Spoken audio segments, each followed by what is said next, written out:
Good morning, class. Now is February 11, 2026. I tackle about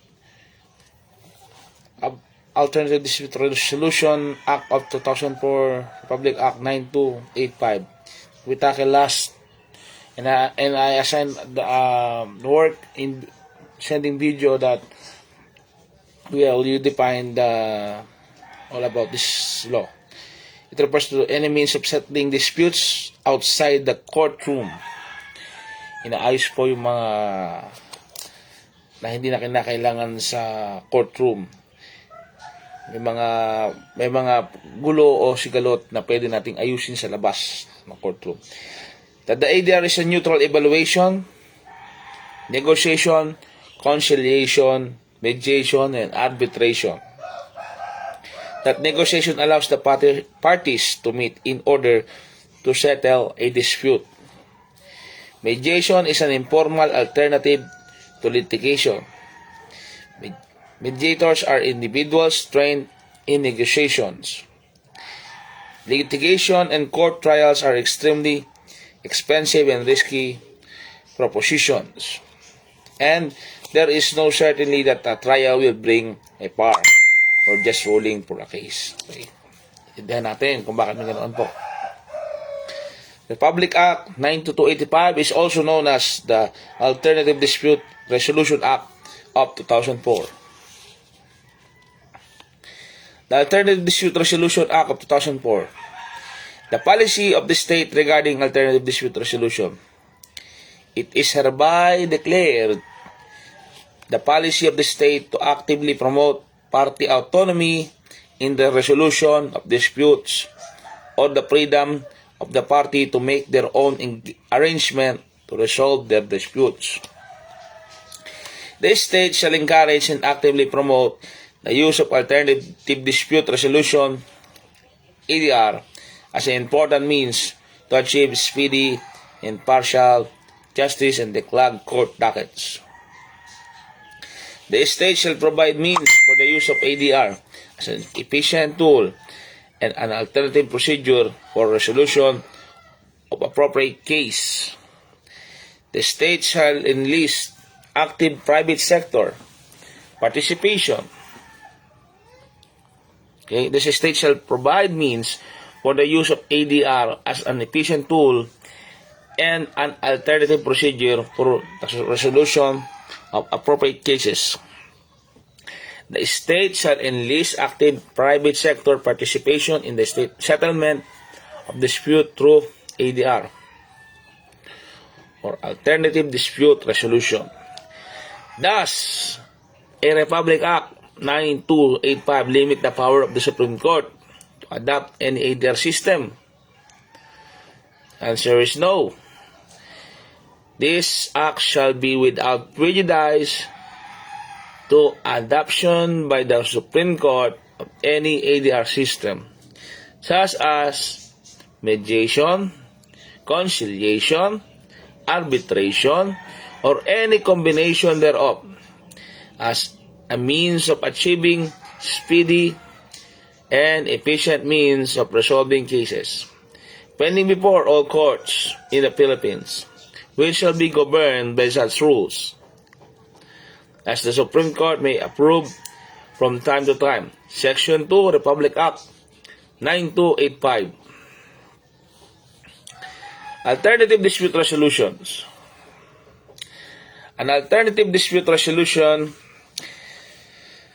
system is any way to settle a disagreement without going to a court or taking to a government official. Hindi na po kinakailangan magpunta sa korte o saan mang ahensya. As defined as Republic Act 9285, it includes arbitration, mediation, conciliation, early neutral evaluation, mini trial, or any combination of these. Additionally, it includes a neutral third party who helps settle the issue. Section 3, paragraph 9285 Okay? Section 3, paragraph A, Republic Act 9285. Okay, class. Arbitration. Arbitration means a voluntary dispute resolution process in which one or more arbitrators appointed in accordance with the agreement of the parties or rules promulgated pursuant to Republic Act 9285 resolve the dispute by rendering an award. Section 3, paragraph D, Republic Act 9285. Note, an award means any partial or final decision by arbitrator in resolving the issue or controversy. Arbitrator. An arbitrator is the person appointed to render an award alone or with others in a dispute that is the subject of an arbitration agreement. Section 3, paragraph 9285. Early human evaluation.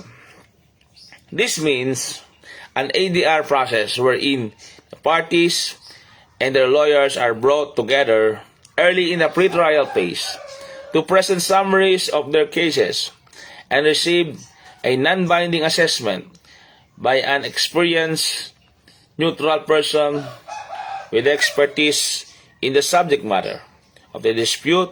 Section 3, paragraph N, Republic Act 9285. Okay? Mediation.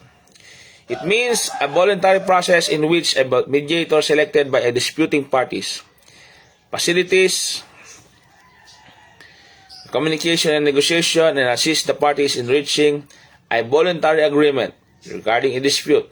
Section 3, paragraph Q, Republic Act 9285. Ito yung mediation. 4 principles of mediation. Mediation is a voluntary.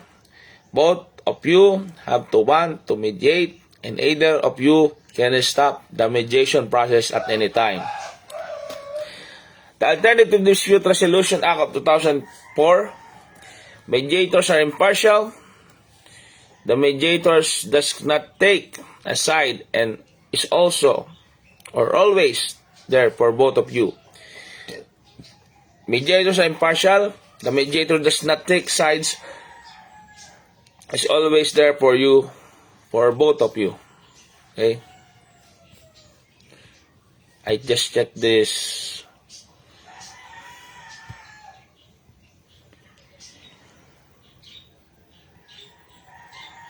Okay.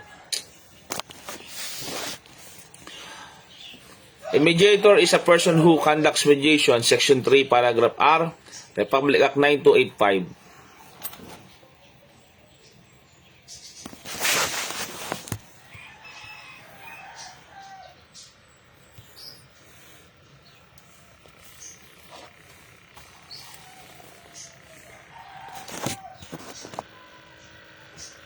Okay.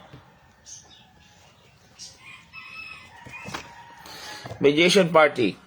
This means a person who participates in mediation and whose consent is necessary to resolve the dispute. Section 3, paragraph S, Republic Act 9285.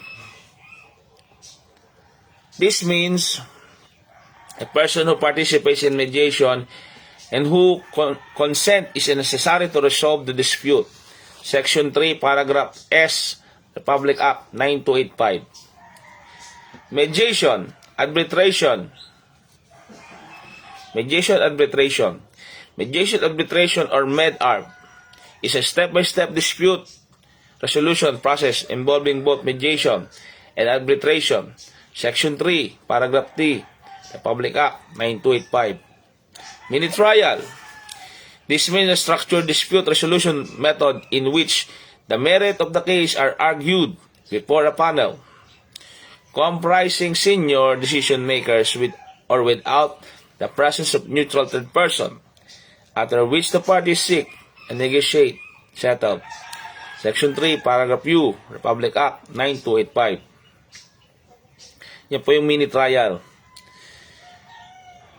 This means the structured dispute resolution methods in which the merits of the case are argued before a panel comprised of senior decision makers, with or without presence of neutral third person, after which the parties seek negotiate settlement. Section 3, paragraph U, Republic Act 9285. What is the difference between arbitration, mediation, and conciliation? Ano pagkakaiba po niyan? Arbitration, mediation, and conciliation are the main alternative dispute resolution. Arbitration, mediation, and conciliation. Mechanisms that are generally adopted by the people to resolve their dispute in an informal manner. Okay. They try to reach a resolution by settlement or negotiation with the assistance of third neutral party, which has turned out to be an effective alternative to the litigation process. Arbitration is a process where the parties submit their case to a neutral third party who on the basis of discussion determines the dispute and comes to a solution. Mediation and conciliation are both informal process, whereas arbitration is more formal as compared to them. In mediation, the mediator generally sets out alternative for the parties to reach an agreement. Okay, in our next meeting, we discuss in advance, I advance you in lessons, the objectives of the ADR and the dispute resolution. What is OADR? The Department of Justice, it's that have concern, okay? Pag-aralan po natin sa susunod yon, yung OADR. In advance, yan po yung advance info sa inyo. Then, prepare for the next 10-item quiz or text test na ipapa-exam ko po sa susunod po. Yan po yung napag-aralan po natin. Salamat sa pakikinig sa aking klase. Hindi po. Class dismiss.